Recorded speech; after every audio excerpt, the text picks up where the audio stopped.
कर दो। कलयुग में लाखों अवगुण हैं पर एक सद्गुण है। वो क्या है पता है?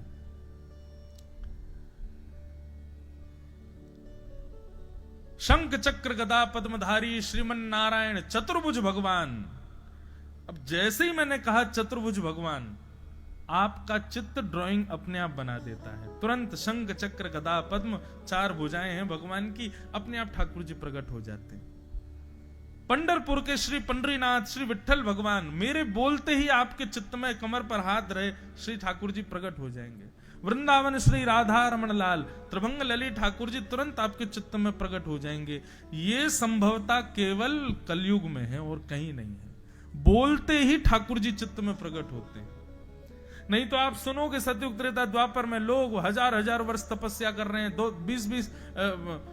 200 साल तपस्या कर रहे हैं, तब भी ठाकुर जी प्रकट नहीं हो रहे। पर कलयुग में नाम सुनते ही ठाकुर जी हृदय में प्रकट हो जाते हैं। ये गुण है कलयुग का। यत् फलम नास्ति तपसा न योगेन समाधिना तत्फलम लभते सम्यक कलौ केशव कीर्तनात्। कलयुग में केशव का कीर्तन करने से केशव प्रकट हो जाते हैं। राजा परीक्षित ने कहा कि तुमको जाना पड़ेगा। कलयुग ने कहा भगवान कुछ स्थान दे दीजिए, मैं वहीं रहूंगा। और 5 स्थान कलयुग को प्रदान किए गए। द्यूतम पानम स्त्रिय सूना यत्रा धर्मश्चतुर्विध पुनश्च याचमानाय जात रूप मदात प्रभु। 5 स्थान हैं कलयुग के। द्यूतम यानी कि जुए में, पानम यानी कि मदिरा पान भक्ष भक्ष तामसी भोजन के सेवन में। द्यूतम पानम स्त्रिय पर स्त्री संग पर पुरुष संग में। सूना यानी कि हिंसा में, हिंसा कलेश में कलयुग का निवास। और 5म स्थान है बिना मेहनत के कमाया गया धन, बिना परिश्रम के कमाया गया धन। आप कुछ मत कीजिए, बस इन 5 जगहों से बच जाओ। जुआ कभी नहीं खेलना है। खेल कोई भी खेलो, कभी भी पैसे को दांव पर मत लगाओ। पैसे को दांव पर जैसे ही आप लगाते हैं, वो कोई भी बात हो, वो जुआ ही हो जाता है। वो द्यूतम की कैटेगरी में ही आता है।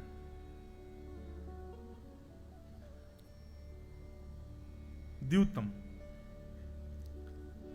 जहां भी आप लक्ष्मी को दांव पर लगाते हो, वही पूरा जो संदर्भ है वो जुआ बन जाता है। उसमें कलयुग का निवास है। दूसरा आता है पानम, मदिरा पान, भक्ष भक्ष सेवन, मांस भक्षण, इसमें भी कलयुग का निवास है। बंधुओं, हमारे देह को देवालय कहा गया है। देवालय मतलब मंदिर। और जब पता हो कि यह मंदिर है तो मंदिर को अपवित्र नहीं किया जाता। इस देह को भी आप अपवित्र मत करो, कुछ भी लेकर के, कुछ भी पी करके, कुछ भी खा करके। हम लोग ऐसे हैं कि अरे शरीर हमारा, जीव हमारी, मुख हमारा, पैसे हमारे, हम चाहे खाएं चाहे पिएं चाहे कुछ करें। कूड़ा दान बना दिया हमने, सब ले लेते हैं भीतर। ऐसा नहीं। हमारे चित्त में ठाकुर जी बैठे हैं। स्वयं भगवान कृष्ण गीता में कहते हैं, सबको ये श्लोक याद है, ईश्वर सर्वभूतानां हृदय सेर्धुन तिष्ठति। सबके चित्त में मेरा निवास है। तो जब पता है कि चित्त में ठाकुर जी बैठे हैं, आप कुछ भी लोगे तो वो उनको ही जाएगा और उसका दुष्परिणाम भोगना पड़ेगा, दुष्प्रभाव भोगना पड़ेगा। तो द्यूतम पानम पर स्त्री पर पुरुष संग, हिंसा और बिना मेहनत के कमाया गया धन, ये 5 स्थान हैं कलयुग के। इनसे बच जाओ बस। राजा परीक्षित ने ये 5 स्थान दिए, लेकिन राजा परीक्षित स्वयं भटक गए। वापस लौट करके अपने राजमहल में आए। आकर के जरासंध का मुकुट अपने सिर पर पहन लिया, जो कि तहखाने में रखा था। अनीति के धन का जैसे ही उपयोग किया, तुरंत कलयुग ने मस्तिष्क पर प्रहार कर दिया। बंधुओं, कलयुग का जो आक्रमण स्थल है वो आपका चित्त है। कलयुग आपके मन को मैला करेगा, आपके विचारों को मैला करेगा, और फिर मन और विचारों के मेले करवाने से आपसे पाप करवाएगा।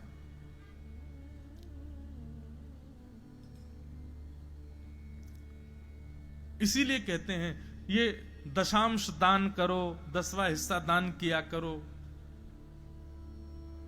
यहां इतना आश्रम में दे दो, इतना संतों को बांट दो, असहाय लोगों को दे दो।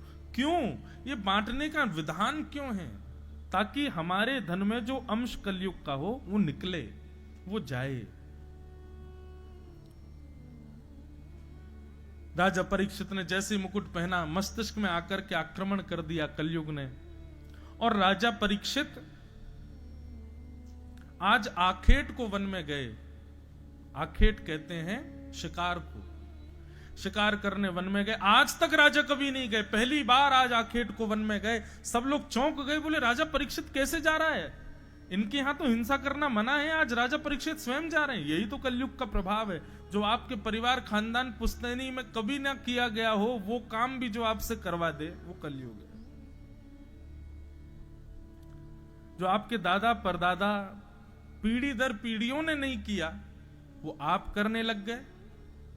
दुष्कर्म, समझो ये कलयुग आ गया है। कलयुग के बहुत सारे रूप हैं बंधु, कहां तक बताएं। हर दिन एक नया वेरिएंट आ जाता है इसका भी। जैसे कोविड हर साल एक नया रूप धारण करता है, ऐसे कलयुग हर दिन एक नया रूप धारण करता है। किस किस से बचोगे? कहीं ना कहीं तो फंसेंगे। पर ये 5 स्थान जो मैंने अभी बताए, इनमें आपका प्रवेश नहीं है तो कलयुग आपके ऊपर आक्रमण नहीं कर सकता। आप बचे रहोगे इससे।